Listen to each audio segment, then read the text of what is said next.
Hi, everyone. Welcome. Welcome to our panel today. Uh, I Today we're doing this session as part of the Ohio Community of Women in Computing Speaker Series.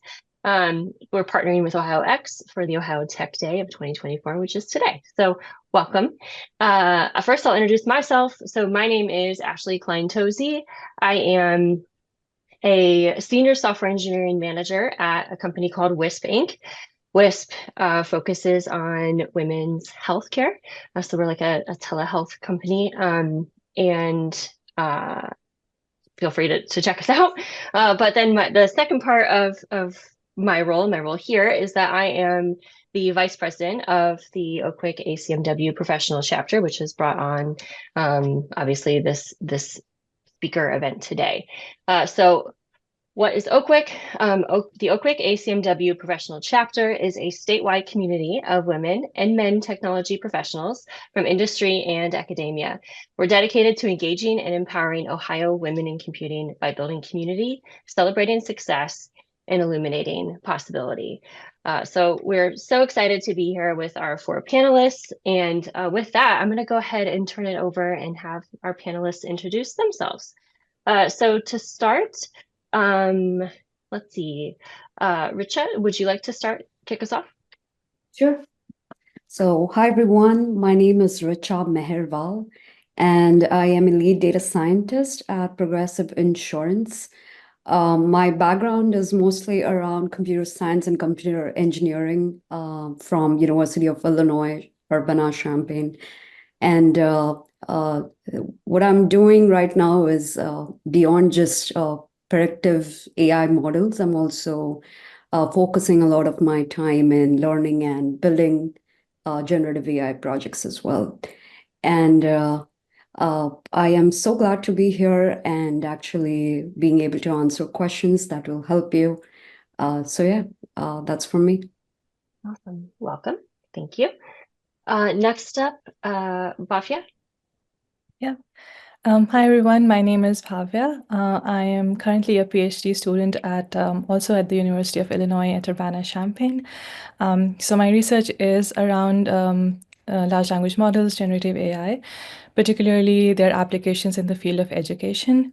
Other than that, I've also experience with other fields like applications in healthcare and IT operations.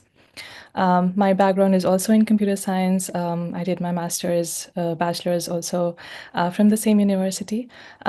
And then I also have some industry experience. I previously worked as a data scientist at a company called Gartner, which is a consulting company. And then soon after graduating, which would hopefully be next week, I would be joining IBM Research as a AI research scientist. So yeah, very excited to be a part of this. Looking forward to it. Thank you. Wonderful. Dr. Vipul?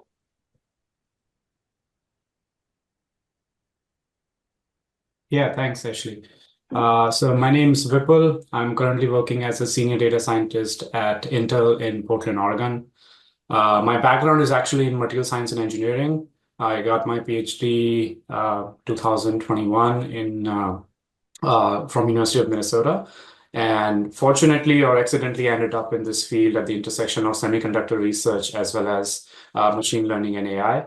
And while it was a coincidence, I have really enjoyed my time so far being in this space, trying to tackle some of the more complex semiconductor R&D problems and translating them into data science and machine learning, and seeing the impact of AI and machine learning in this completely different domain that wasn't the case, let's say, 5 years ago.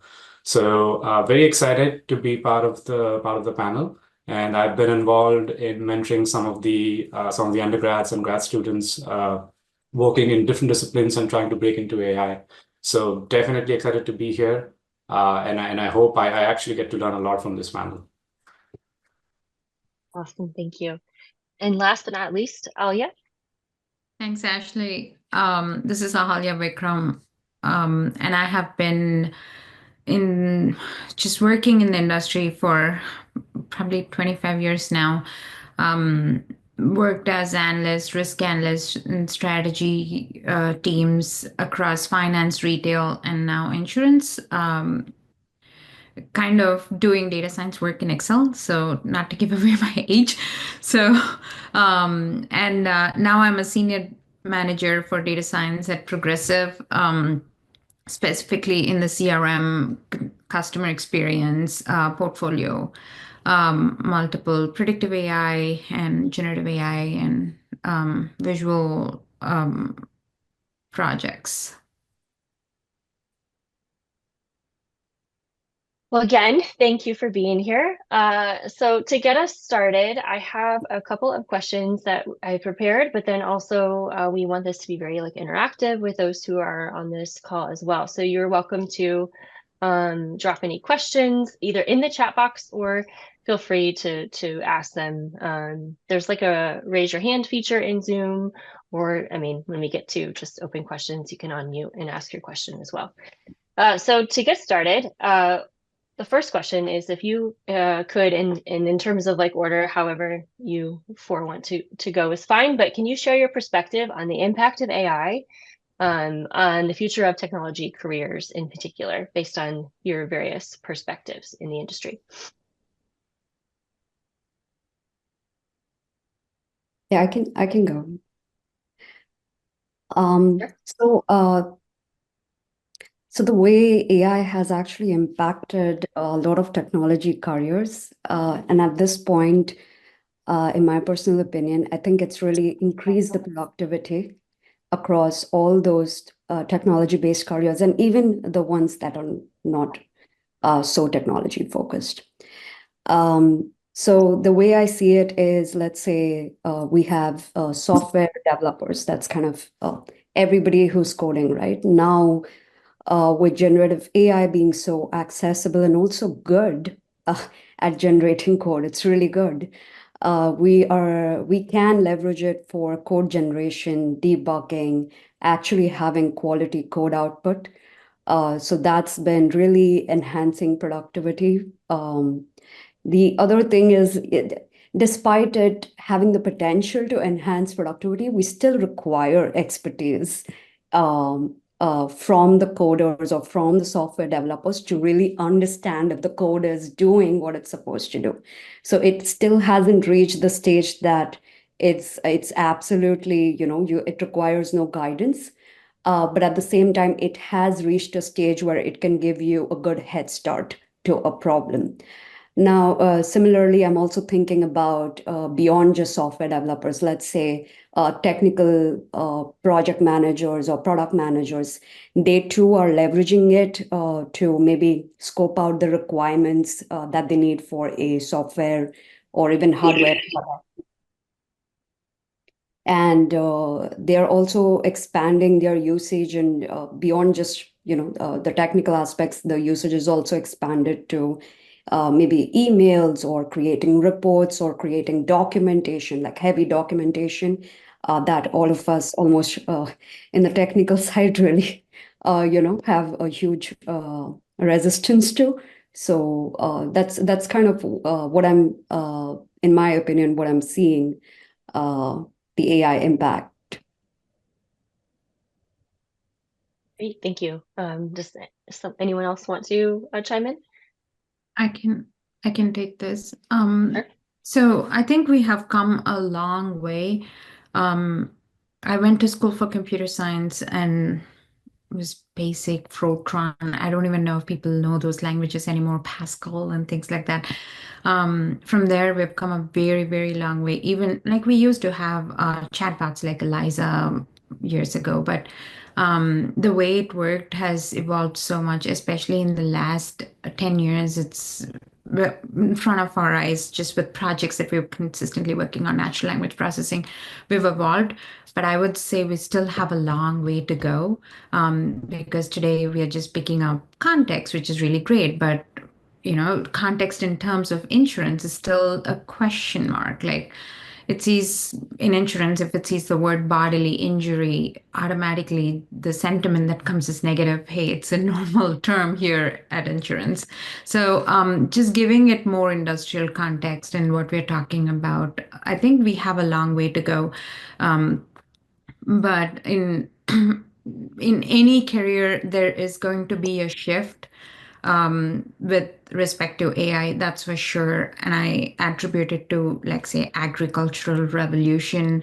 There were a lot of farmers, not many farmers. We still have a lot more food today. So, but it's not like people don't have jobs. There's going to be a shift in career, but there's not going to be like not a career. So, and if we are up for growth and learning, I think we are setting up for success. Right. Yeah, I fully agree with both the previous panelists' opinion. I think in general, computer science is a relatively new field, right? Like if you think of it or compare it with other fields like physics or chemistry, they have a long history. And CS is a relatively new field, so we're not new to rapid changes in technology.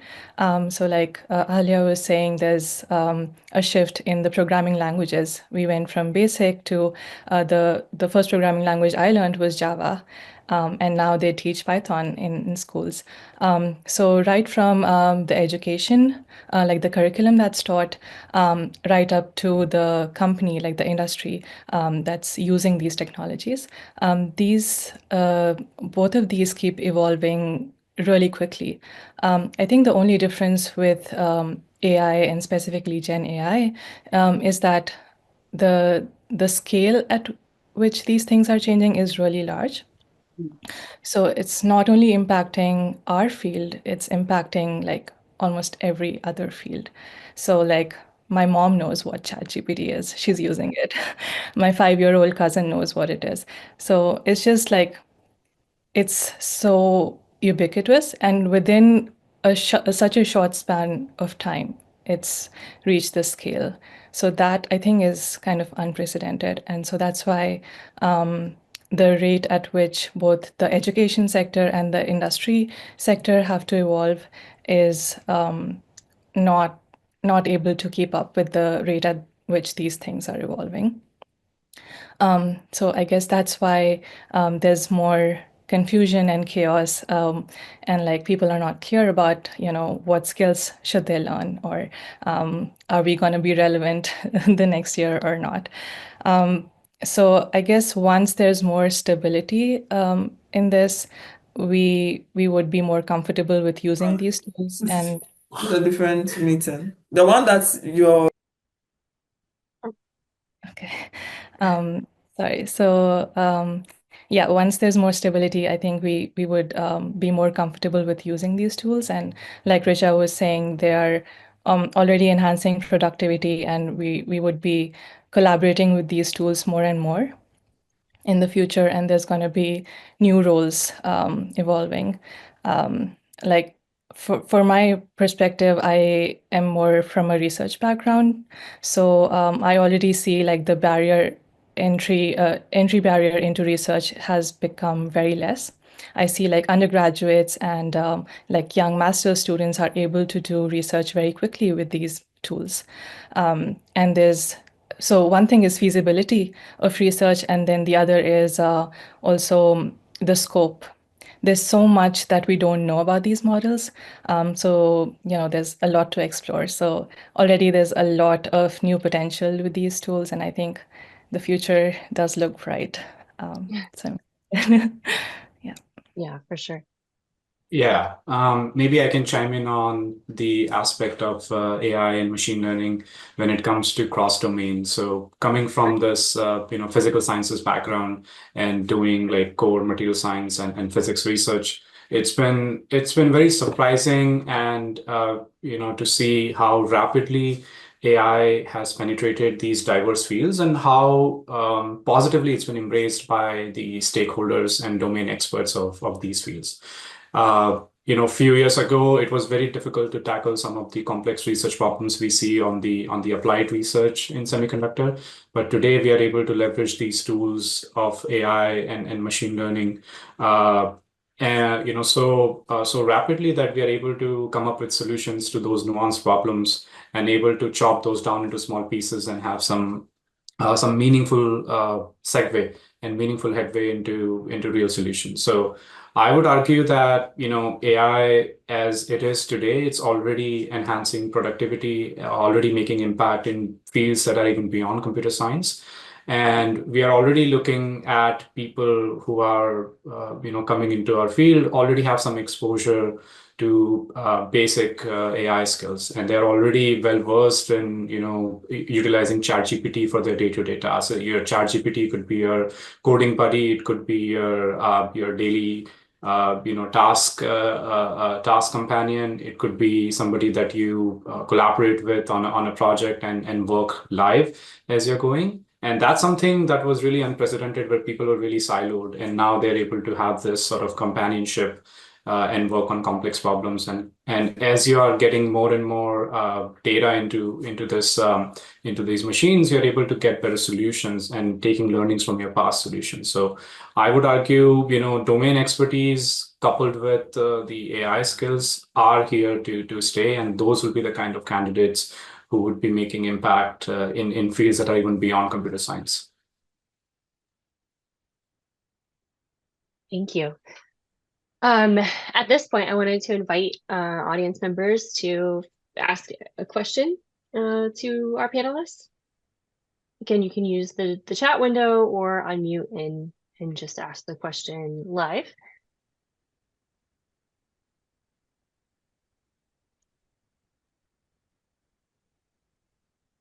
And if there are no questions, I have some that we can move into. I'll go ahead. So we were talking about this a little bit already, like touching on this briefly, but so AI is here, right? And it's at varying, depending on like the industry, it's at various levels of like support and helping beyond like computer science in particular. But how would you encourage students, or really anyone who's like getting into leveraging AI in their career? How would you encourage them to like prepare? What are some of the skills that they may need to be able to leverage AI to its fullest potential as it is right now? Yep. I don't want to go first again, but You can go for it. okay. All right. I'll take. So I think that with respect to skills, even like a precursor to it would be having an open mind, having a more positive perspective, because I think I've seen even myself actually when generative AI exploded last year. I'm just like, oh my God, this is so risky. And, I had this notion that it can be leveraged in so many negative ways and not for the good of humanity in general. But there was a shift when I started using it and playing around with the tools. I'm like, it can be used for so much good and so much, enhancement in the work in our personal lives, just about everywhere. So anyway, the first thing to do is actually having that open mind, getting a balanced perspective from everyone. What we are doing right now, having this panel, attending different conferences, talk where people from different industries are actually giving you information on how they are using this really phenomenal AI technology in their spaces, even in like day-to-day jobs that we basically would be like, oh, we can easily do this, but they're also automating those processes now. So just going with that mindset and gathering information would be the first step to even knowing what skills to develop, because our skills are going to constantly change. Like Bhavya had mentioned before, right? We are in this space where the rate of change has exponentially increased within AI. So in order to just keep up with what's going on, that's kind of what I would suggest to know what skills to build. The other thing is to also start experimenting and playing around with the tools that are available. So there are a lot of open source tools, a lot of platforms that kind of let you try those tools for free. So there was this one on, let's say, Adobe Firefly, right? You can generate images. So you can just go there, just take their trial pack and keep trying. And I'm sure there are like 100 other things that have come up. So we want to keep exploring. We also want to stay curious and actually reach out to people, whether it's on LinkedIn, whether it's your peers in the class, or even your teachers and professors, just to kind of ask them how they are using it. So I feel that will take you a lot closer to the skills that would need to be developed over time. And the skill is basically, knowing which tools to use to do your job. The other thing I see is with respect to generative AI, especially, is that we want to know how to ask the right questions. That's very important because a lot of people, I think we just go into ChatGPT and we type whatever and we expect it to give the answers we're looking for. That's not going to happen. So we need to, what we are calling that skill is prompt engineering. We need to know how to prompt these LLM technologies so as to get the response that we need. Whether, let's say, if I'm prompting it to do a very complex task, right? It cannot be something that I can just write a sentence and be like, I'm giving you a text and I want the end result as that. Probably not. You might have to give some more refined steps there, that this is what I want you to do. This is the process I want you to follow. So that's kind of the other skill I think we'll have to adapt, of asking very intentional and right questions based on the task. Thank you. I also was very skeptical at first. So, I can imagine. but I can see how things can be, how when used correctly, right? How AI can really help throughout so many different industries in the world today. I can add to that, especially Sure. when talking about using it. I would pick up use case that is close to your heart, gather some data around it. There's like so much of free data available, and then answer those questions. And for your future employer, it's more important to show how you take a problem from point A to move it to the end of it. Like just how do you plan? How do you think? How do you analyze data? What are the questions that you had? And especially if you take problems that is close to your heart, you would have those questions and they're more authentic and it's from you and you're curious and you're showing, you have a place to show your curiosity. And just publish those in GitHub or a place that a future employer could see. It can go beyond your resume and you can talk about it in your interviews and it'll help you learn quickly. Mm-hmm. I love that. Yeah. Yeah. Just building off of that, I think just critical thinking is a really important skill when we're working with these tools, because like Richa was saying, we need to prompt engineer, right? So we need to like really critically analyze the responses that are generated by these models, and verify whether they are accurate or not, and whether they are good quality or not. And like you need to define what is good quality, and that would be different for your particular use case. Like, does it mean that it has to work all the time? Does it have to be reliable? Like, does it have to be accurate, truthful, creative? There's so many different aspects of it. So really, if you are able to analyze the responses that it generates and just treat it like, one of your collaborators, or, a junior intern who's good at some things but not perfect.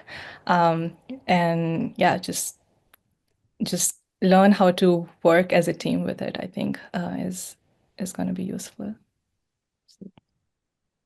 Yeah, probably echo everything that's been said. And coming from non-core CS background, I could see, and I have been on the other side where so many new terms and nouns are thrown at you in such a short amount of time that it can be overwhelming. So I think it's a very good advice to not be fearful and get overwhelmed and instead not use these tools at all.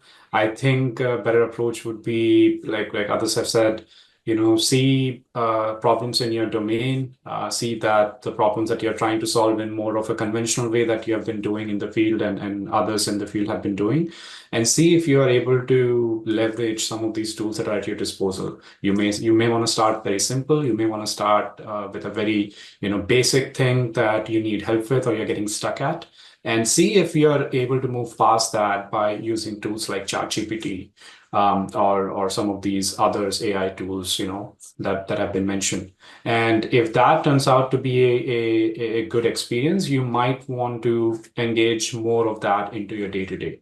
And from a student's perspective, I would argue, maybe like 10, 15 years ago, it was presumed that any student, in STEM and a university graduate would know how to use like Excel and all these sheets and data in Excel. Maybe 5 years or 8 years ago, that shifted to, everybody should know basic programming, and should be comfortable with some level of syntax in any language. Now, maybe shifting to the point where we expect that there should be some familiarity with AI tools, and you should already be leveraging it in your classroom projects, in your homework problems, in your day-to-day life. And that way, you can clearly build on top of that, going from university to industry, and see how you can tackle those complex problems using the tools that you're already familiar with. So my advice would be, don't be overwhelmed. Don't get scared of these big nouns, because once you get down to using them, all it is, for some people is just a companion or just a buddy that you're able to use to enhance your productivity. So I think getting your hands dirty while you're in school, I think would be a very good first step, and to showcase in your resume, along with like GitHub projects and other things, to be better employable by future companies. Yeah, I love that. Yeah, thinking about how can this tool help me where I am right now in my journey as a student or in my career. I love it. So we have a question from Sean posted in our chat window. The question is, do you think AI ML has had a positive or a negative impact on the workforce?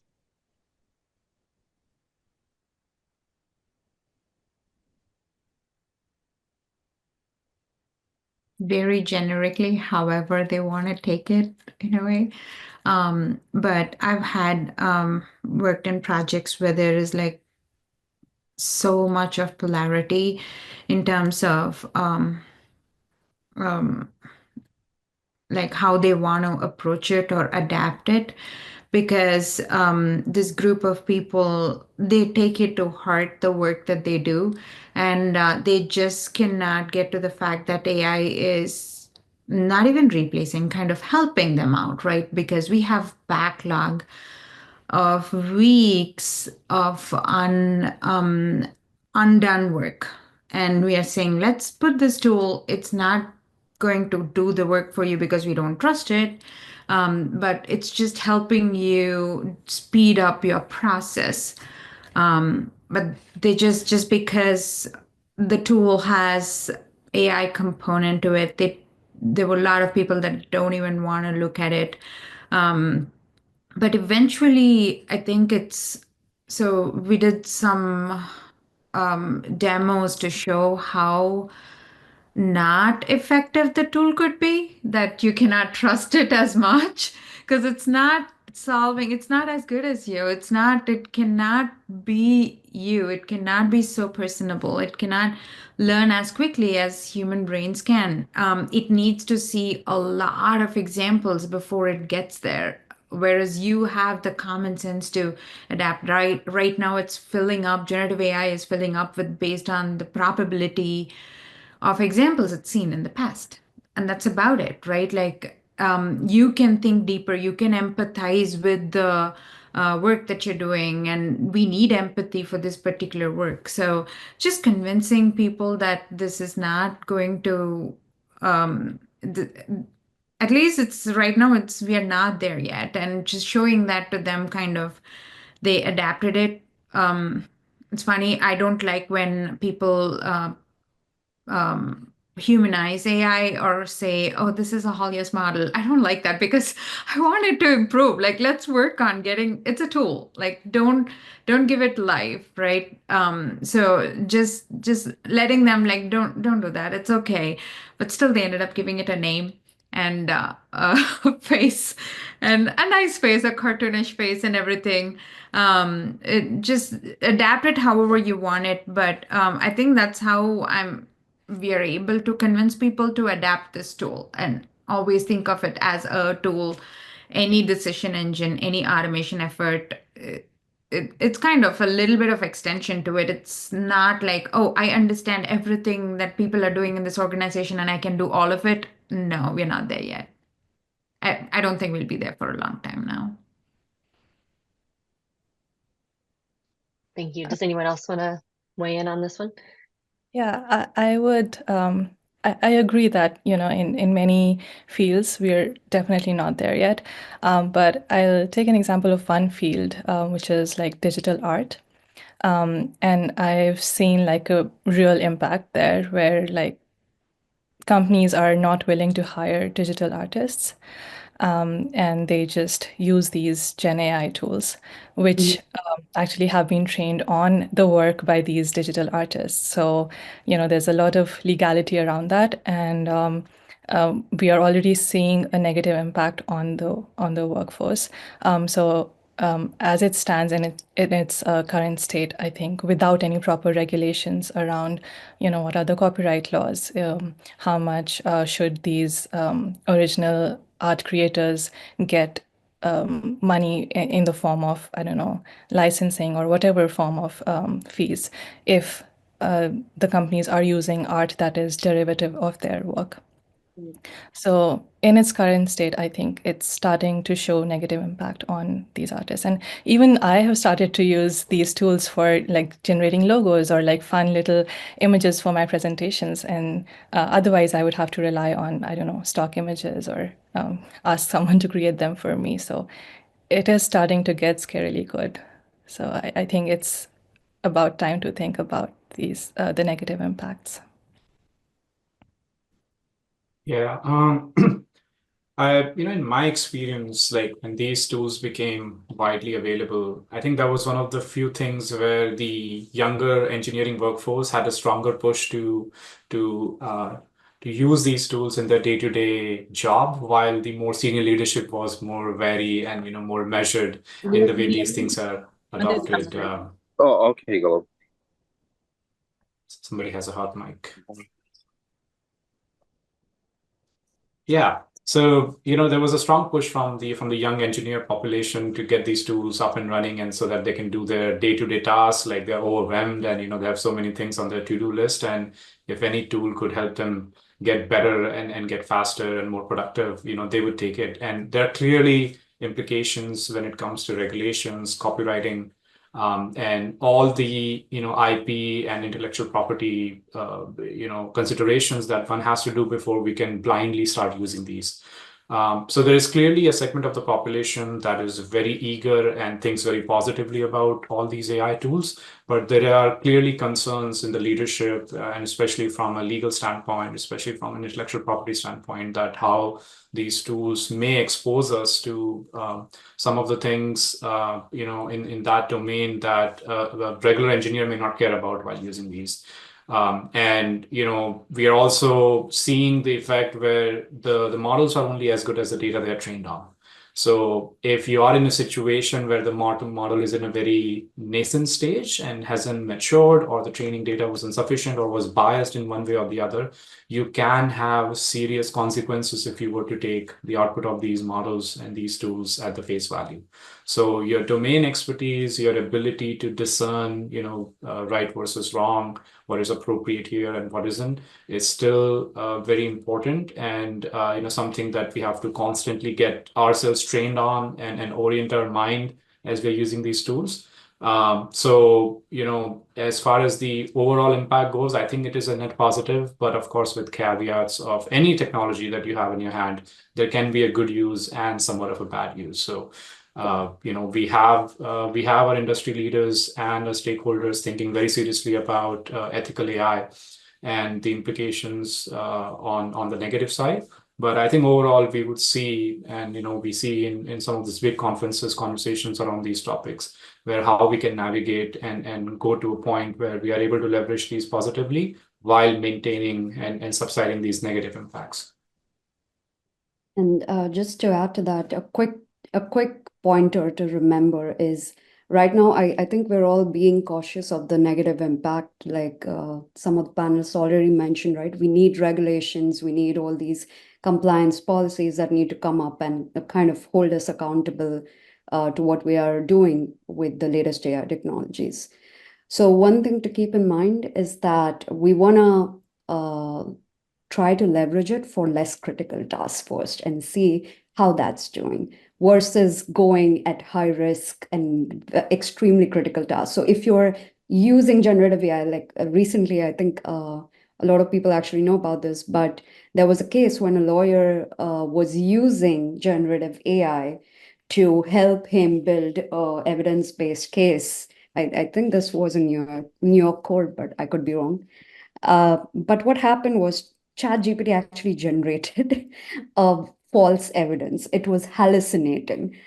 So it just sounded very credible that there has been a history of such a case in the sometime in the past, but it didn't really exist. And this lawyer leveraged that evidence generated by ChatGPT in the actual court to make his point.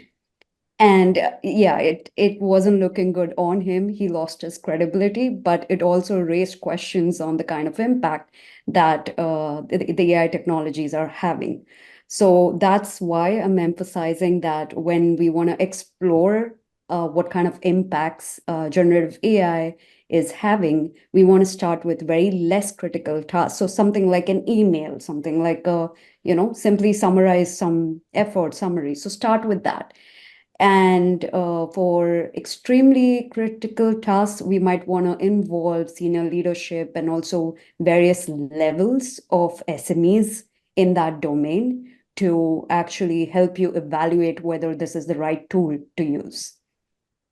Yeah, it's like it makes me think of, you're doing a research paper and you've got to look at more than one source, right? To back up what it is that you're saying. And the same thing goes with these toolings. Just because it gives an answer doesn't mean that it is the correct 100% accurate answer, right? For sure. I have a question, please. Yes, go ahead. Thank you. Hi, my name is Miriam. So when it comes to using AI, I do my research using deep learning for information security, and I know that it made some huge advantages that like we would never be able to analyze such amounts of data without using deep learning. But at the same time, I'm a faculty member, and the topic you were just talking about is always being now on the table. How do we know if our students are submitting their work or they are just talking to like a bot or something that can generate answers for them? So that's an aspect that even with evolving guidelines, I think it's becoming more and more difficult to catch these types of cheating, because sometimes the paraphrasing is like on the spot. It cites all the resources, and if it's a coding program, it generates a really effective code that really works. So I'm wondering since this is the academic field, I'm wondering in the industry field how the companies are addressing these issues, because if employees are just using the answers generated from for them. I can take them to begin with. So that's a great question. Thanks for asking. With the education side, I really like this book called Brave New Words by Sal Khan, the founder of Khan Academy. It just points out like how it's like it or not, AI is here, and we cannot ignore the fact that it's here. So I think it's better to embrace it. And I have an eighth grader that some of the books that he's reading here in America, I have not read it as a child. So I use AI to quiz him, like, hey, do you know these words? Like some reading comprehension and things like that. So I think just understanding that I know when you're writing, like just them knowing that, okay, our faculty members know about it, they use of it, and that kind of puts them in a perspective and kind of come to us with kind of knowledge, maybe. That's one thing. The second thing is how do we differentiate between AI and human written things? Just this week we did a Pepsi challenge, like, tie your eyes and is it Pepsi or is it Coke, right? Like we did similar challenge to that at work. Is this AI generated or people written emails? And we asked the experts, like we asked people to differentiate. They couldn't tell. Like they just couldn't tell. But before training the model, we couldn't get the model to tell. Like this model that talks about airline insurance, like Richa said, like the lawyer example in our life is Progressive doesn't sell airline insurance, but the model clearly gave coverage options for airline insurance, which was like, oh, wow, you're making this up, right? Aren't you? So from there to taming it, retraining it, the RAG models, and like creating new vector databases, and just understanding how to prompt so it doesn't hallucinate, and training it with real examples, you can make it, but it took a lot of work, I should say, to validate and understand and to come out of that Pepsi challenge.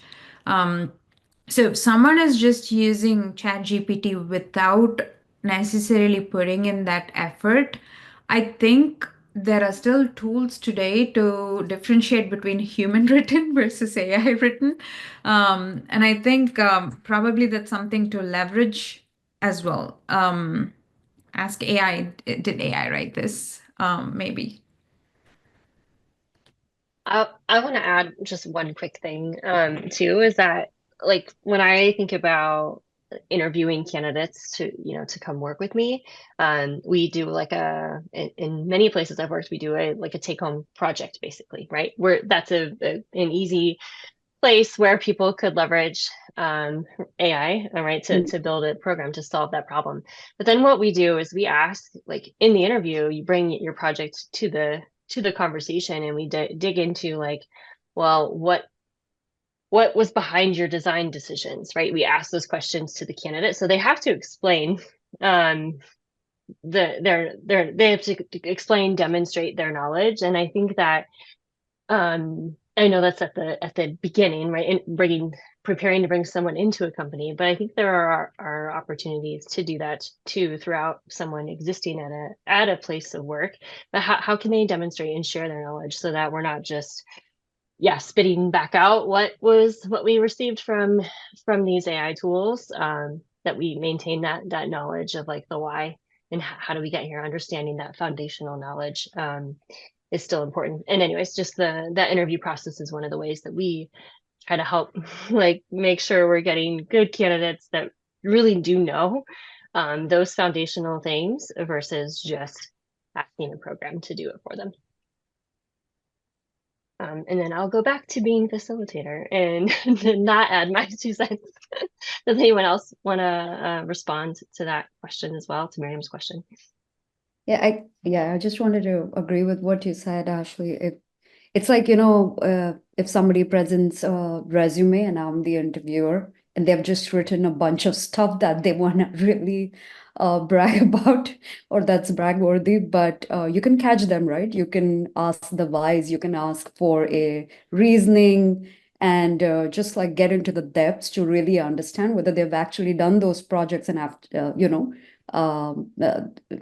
and based on that, you can also determine, well, is this person a person I can trust in the future with similar responses, and basically take into account that if the person has been honest, he or she should be able to answer in detail what I'm asking. And eventually that kind of adds up, right?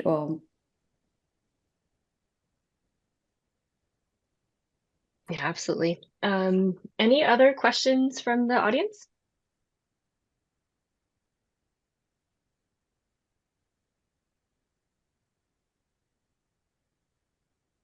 If not, I did want to ask at least one more. So we've touched on it, I think, a little bit, but specifically to the panelists, how do you use AI in your role or at work? How do you use it to enhance your work or your research or your work? Mm-hmm.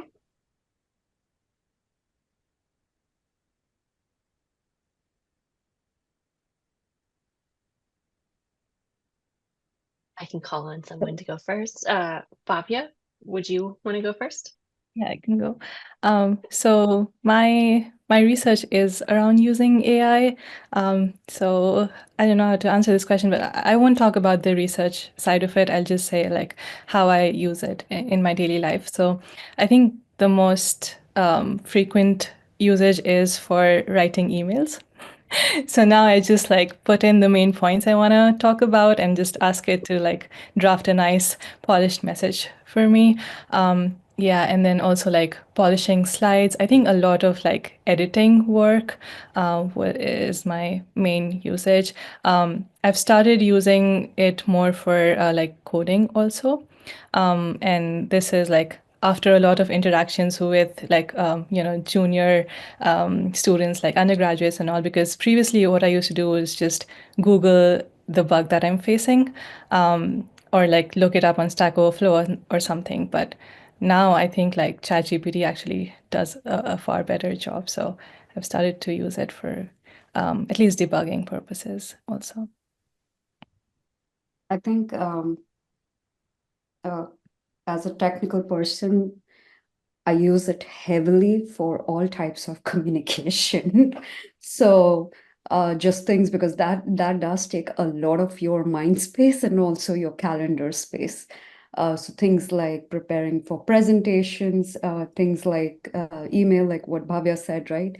Writing documentations, reports, anything that's got to do with communication. I think it's really reduced that cognitive load for a lot of us, because that's kind of the key of what we do on a daily basis, and to be able to communicate it clearly in a polished way, in the exact tone that you intend to, that has been a blessing.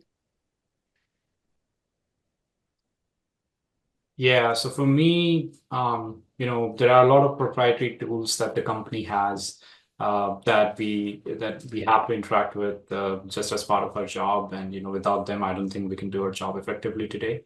But at the same time, on a personal level, I think some of these large language models have effectively replaced search for me when it comes to workplace, and we have our own internal, equivalent of ChatGPT. Where you can effectively search from the nouns and the tools and the terms that we regularly use and heavily use. And it may mean different things to different people in the outside world, but means something specific for us. So it's specifically tailored for our domain.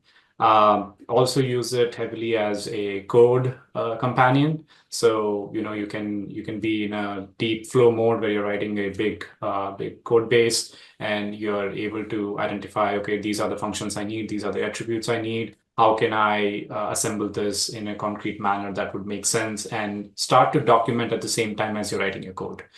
Which is something I've struggled personally with, to have a very clean code that others can follow and have a documentation coupled with it that can go hand in hand for somebody to follow my code. So that has become more productive, and I have clearly cut down the number of hours I would spend just writing a simple script. And also, I think to interact with the data, right? Like you have a huge stream of data, you want to organize it, you want to clean it, you want to parse it in a specific manner.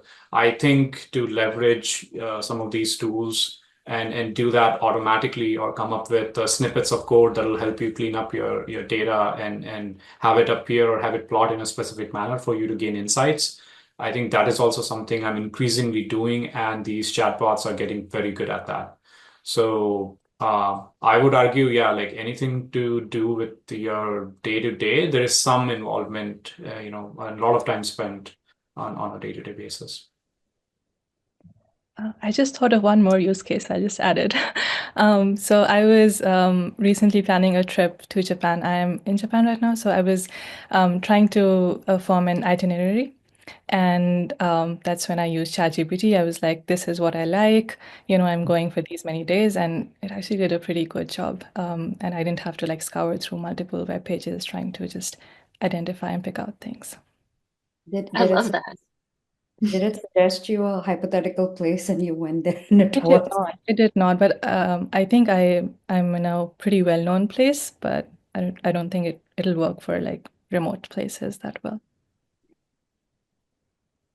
Yeah, for me, I think I would add to what I have not. I should probably follow Bhavya and plan trips.